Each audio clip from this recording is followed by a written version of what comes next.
Okay, and then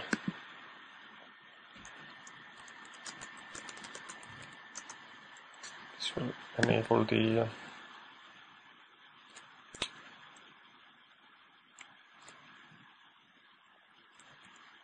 autocomplete. Okay, we select this.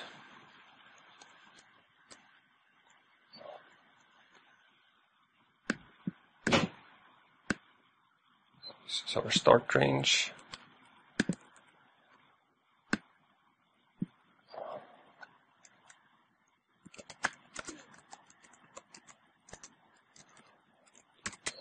Go row offset this 0, column offset this 3 times I.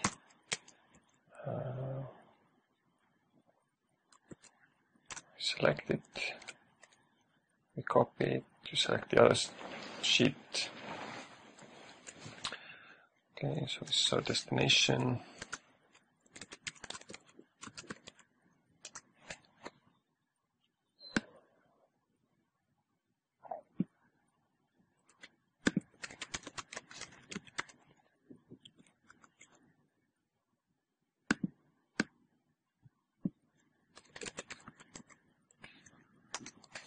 Now we have 2 days of data, 2 months. So we go down 42. So now we go I times 42, 0.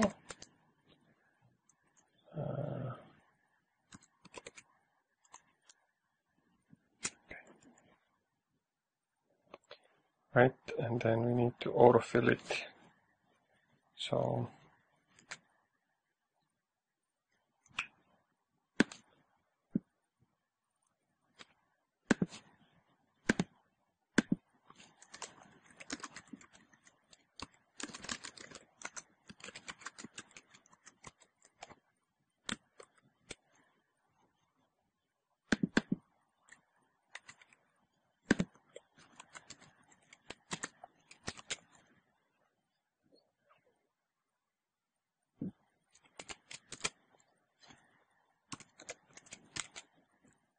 right, put a breakpoint here, run it. Okay, so fortunately F keys don't work on a Mac, so I have to use the toolbar to step in and out, which is a little bit annoying. Okay, and then do this here. This is we can go, do crazy things in VBA. Okay, so now you can see if this thing actually got selected. Yeah, it selected the last 2 columns. Beautiful. Right, we copy it, select another one. Same mistake here. We gotta copy this guy over here. Again, we can kind of jump back and forth without stopping the debugger, which is beautiful. Alright, let's see if this thing worked. I did a copy paste in between. So let's go back here.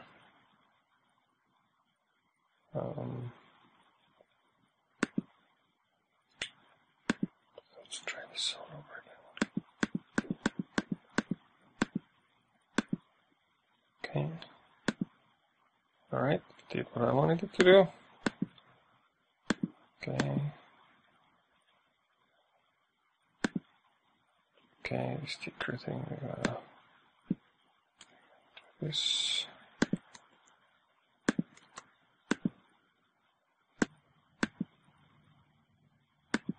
Alright, we got the ticker in the correct place.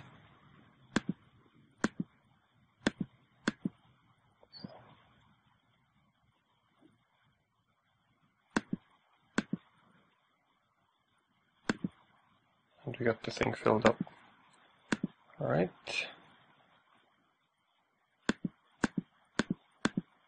Okay, let's see if it keeps on going. Looks like it keeps on going pretty well. I can get rid of this breakpoint.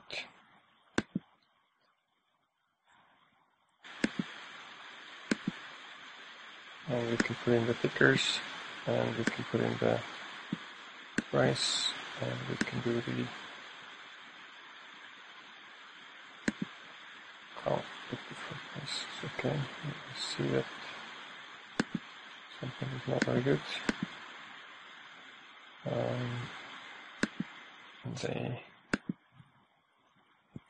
Okay.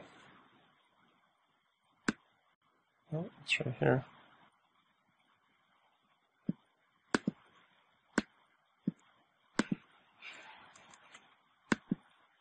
Okay, beautiful. We have 42 data points. We got one guy is 35, huh? WPX. Okay, let's see. It's probably a new stock added into the S&P 500.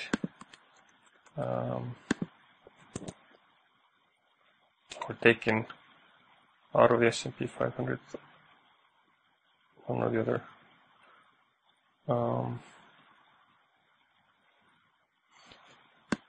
See here, doesn't have data for the first couple of days. Sort by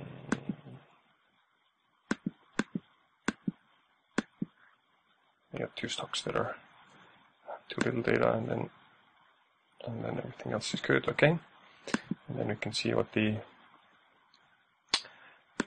average price of the stocks is.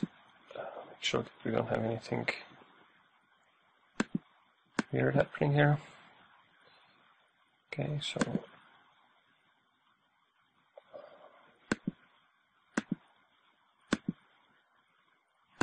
so what you might want to do in practice is you might want to get rid of all the stocks that are less than $5. These guys are kind of going bankrupt. And then you might also want to get rid of this guy, because it's going to throw off their stuff, the Berkshire Hathaway. Alright, what else we can do is we can see the minimum price, see that if there are no zero prices, okay, we don't have any zero prices, okay, so that's good. So let's pretend this is fine.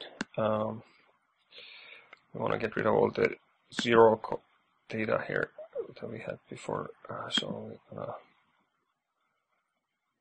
sort it and drop all the junk in the end.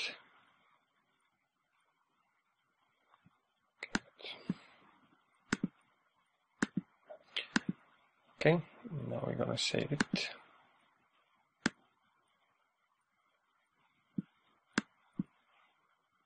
It wants us to do a macro enabled one, so I'll do that.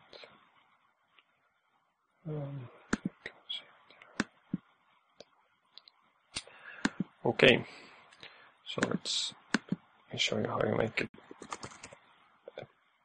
a database. So we have a real database. We don't have any tables here. We can make a table.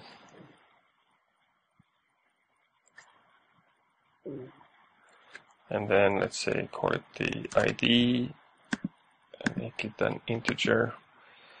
Now you got this end char thing, which I recommend you not to use. Just use the regular chars.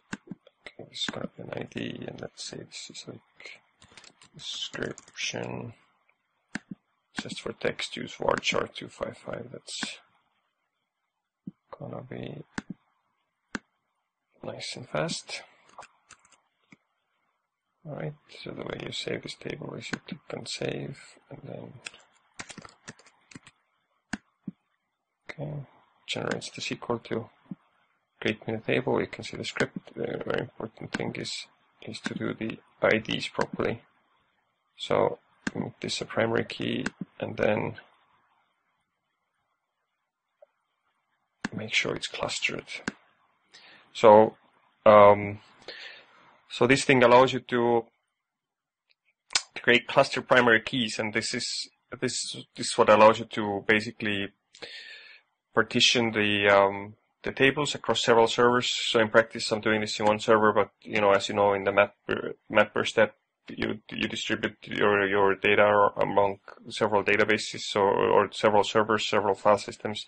So here it's kind of the same idea. You can have certain accounts on one server and certain accounts on another server, and then the key thing is that the primary key is clustered, so it doesn't store. It actually physically orders the rows in the data file in the order that this ID comes.